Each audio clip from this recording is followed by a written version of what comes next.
Olá, eu sou Paulo X. Gentil Nunes, sou compositor e estou aqui para falar do trabalho do Sacravox, um grupo coral dirigido pela Valéria Matos, que desenvolve um trabalho seríssimo, de alta qualidade, baseado no tema da música sacra.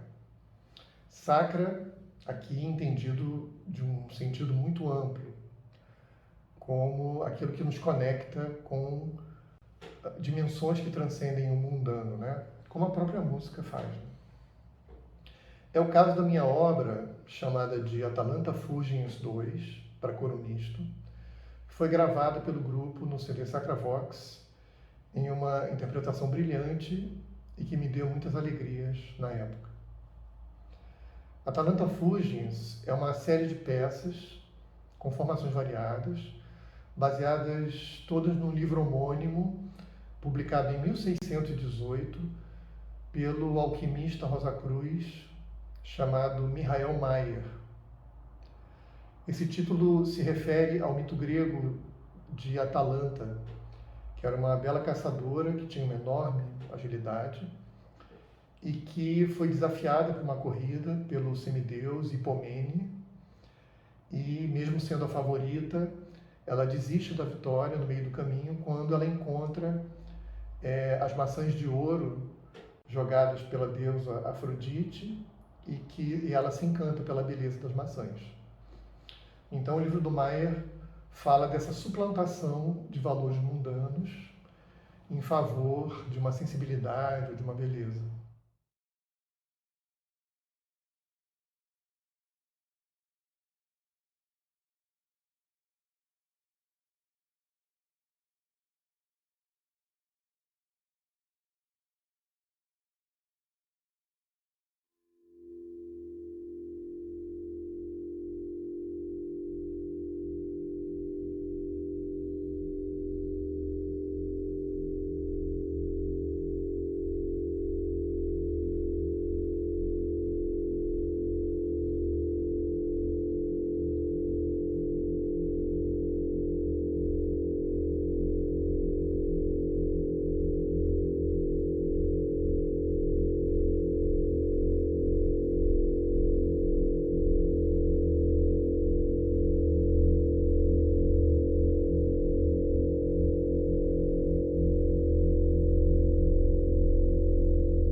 Eu estou aqui com meu grande amigo, compositor, professor e pesquisador, professor da Universidade Federal de Santa Maria, Paulo Rios Filho. O Paulo, seja bem-vindo aí. Eu fiz essa peça para vocês, o Camará Ensemble, que são as três miniaturas. São três movimentos curtos, né?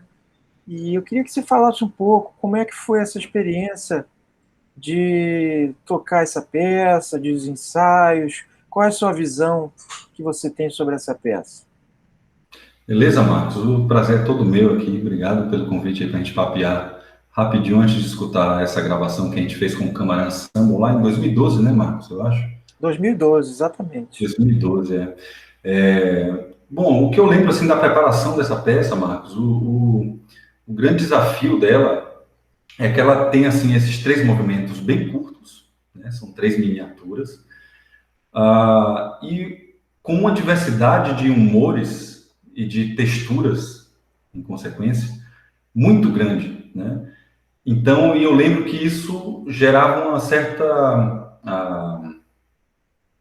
uma situação de concentração especial nos músicos, porque eles tinham que estar preparados para chegar no próximo caráter musical, no próximo afeto, de uma maneira muito concisa, porque são peças curtas, com essa diversidade de humores, de personalidades, que estão ali de maneira muito concentradas em cada um daqueles movimentos. Então, esses humores e personalidades, eles vão muito fundo em cada uma dessas peças, tão curtas em tempo, mas muito longas em um outro tipo de duração, né? Que é essa duração da profundidade do afeto que você está trabalhando naquele momento, né? E eu lembro que isso se fazia presente, por exemplo, de maneira especial, do segundo para o terceiro, da segunda para a terceira peça, do segundo para o terceiro movimento, né? Que a gente tem aquele segundo movimento que começa de uma maneira bem delicada, né, com aquela orquestração tão frágil, mas tão bem realizada, e logo a coisa vai se intensificando, intensificando, até que explode naquele movimento mais rítmico que é o terceiro.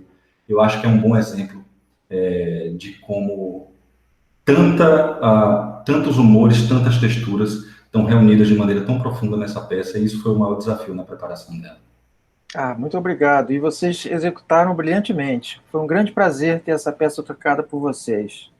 Obrigado, Marcos. É isso aí. Um grande abraço, Paulo. Abração.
Olá, pessoal.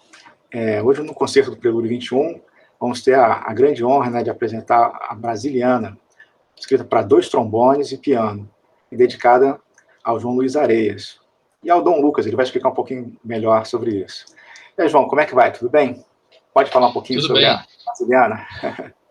Falar um pouquinho, essa obra foi um presente do Alexandre Schubert para 2 trombonistas, para mim, o João Luiz Areias e o professor Donald Lucas, professor da Boston University, que esteve aqui no Brasil em 2016 para participar do 3º Festival Internacional de Trombone da Unirio. E nesse festival, por conta de a gente ter uma outra estreia para fazer, que era uma obra do compositor Bruce Stark, a gente resolveu fazer um pedido, né, para o Alexandre Schubert, porque a gente queria muito fazer uma estreia de uma obra brasileira. E aí surgiu a Brasiliana, né, para 2 trombones e piano. Então, realmente foi um grande presente e me sinto muito honrado de poder ter feito a estreia dessa obra, que é uma obra espetacular. Isso, a Brasiliana, ela tem esse título em homenagem ao Radamés Inátali, que na ocasião também está completando 100 anos. E aí também foi um pedido do João a gente fazer uma peça com temática de música brasileira. Então fiz os movimentos assim, baseados, né, por exemplo, tem uma marcha rancho, tem um maracatu, termina com uma peça de caráter mais nordestino, né? Então são 4 movimentos, tem uma introdução, um primeiro movimento assim que talvez seja mais ligado ao choro, alguma coisa assim, né? E depois segue, né, os outros movimentos com essas características de música brasileira. Nesse vídeo que a gente vai assistir, foi uma apresentação e um concerto do Prelúdio 21 mesmo, né? E além de você, foi o Everson, né? Everson no trombone. E o José Everson, como o professor Dom Lucas não estava aqui no Brasil na época, nós convidamos o Everson Moraes também para participar conosco, que é um grande trombonista. E realmente também tem essa coisa do caráter, né? Dessa coisa da música popular também, bem brasileira com ele, e fez realmente de forma espetacular. Foi muito bom poder estar tocando com ele. Bem, então com vocês, Brasiliana, com João Luiz Areias, Everson Moraes nos trombones e José Wellington no piano.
Olá a todos, sou Néder Nassaro, compositor da peça Massas, que será interpretada pela talentosa, expressiva e amiga Raquel Paixão. Oi, Raquel, tudo bem?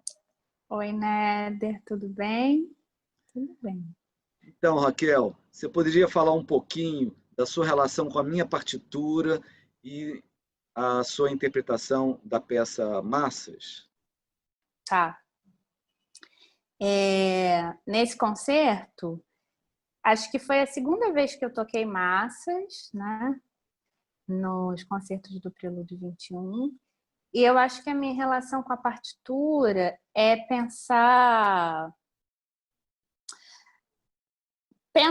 como se fosse uma partitura convencional mesmo, porque a partitura, o texto musical, também são gráficos, né? E no caso desse texto musical de Massas, da sua escrita, as alturas e as durações, elas não são definidas com precisão. Mas, de qualquer jeito, o movimento gráfico, ele indica alguma coisa musicalmente para mim, eu dei significado para isso. Como as notas não têm alturas precisas, eu acho que eu tive que recorrer a uma coisa que é a improvisação, que eu acho que faz parte do trabalho do instrumentista, do músico, mesmo quando a gente faz música de concerto, né? Que habitualmente a gente aprende a música lendo o texto musical, eu tive que recorrer à improvisação, que é uma prática do músico desde a música barroca. Às vezes, quando a gente pensa em improvisação hoje, a gente associa muito ao jazz, né, a música popular, mas a música de concerto também tem uma tradição muito antiga de improvisação. Isso faz parte do trabalho do músico, quer dizer, mesmo quando eu toco precisamente as alturas e as durações que estão escritas no texto musical, tem algum trabalho de interpretação e de improvisação também, porque o texto musical ele nunca dá conta da música em si. A música acontece a partir desse momento que alguém toca, sabe? Eu acho. Então, acho que essa é a minha relação com massas. Legal. Obrigado, Raquel. Um grande beijo. Um beijo, bom concerto. Até logo. Tchau, querido.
Oi!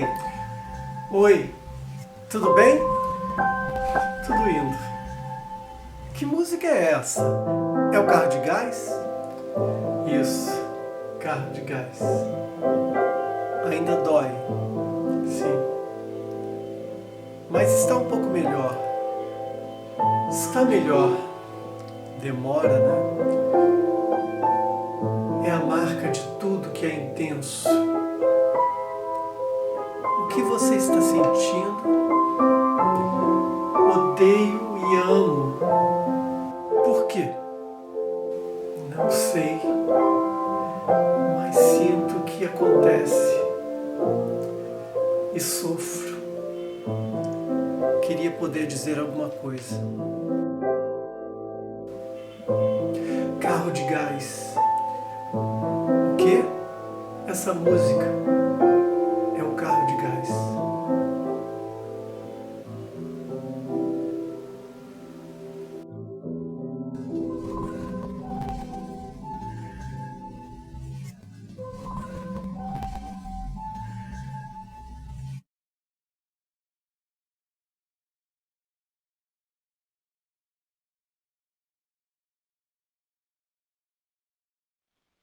Olá a todos, meu nome é Orlando e eu sou o compositor da próxima peça, que tem o título de Prólogo, Evocação e Dança.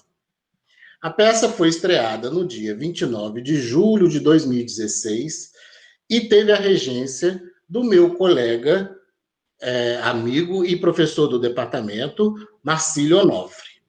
Então, Marcílio, eu queria que você comentasse um pouco sobre a montagem e a interpretação da peça. Quais foram os desafios? Olá, Orlando. Olá a todos. Então, eu acho que o meu grande desafio aí, no contexto desse concerto, né, que foi um concerto coletivo com obras de vários compositores, membros do Laboratório de Composição Musical, o Compomos, aqui da UFPB, né, em parceria com a Orquestra Sinfônica da UFPB, em seu segmento cordas e percussão. Então, o meu grande desafio foi deixar aflorar em cada peça aquilo que era mais sensível no discurso musical, né? Então, algumas peças estavam estruturadas a partir de manipulações timbrísticas, manipulações texturais, né? A sua, no caso, ela está estruturada em relações de alturas, né? Então, essa questão intervalada da nota, do motivo que é transposto, né? Os tricordes, né? Para utilizar um termo mais técnico, isso vai acontecendo no decorrer da peça, essas transposições, e mesmo quando muda de seção, né, de partição para partição, as relações intervalares são as mesmas, mas muda o caráter, né? Então, um grande desafio é deixar aquele caráter, aquele espírito daquela seção para trás e assumir um novo caráter na seção em que estávamos, né? E assim vai a peça a partir de partições não regulares, né? Tem seções que são menores, outras maiores, né? E um outro aspecto importante foi conduzir, digamos assim, a liberdade do solista, né? Trabalhar junto com ele para que ele pudesse explorar a sua criatividade e expressividade na junção, né, da parte solo com a parte orquestral. Então, acho que é isso. Muito bem. Então vamos ouvir agora a interpretação da peça com a Orquestra Sinfônica da UFPB e com o solista Pedro Henrique.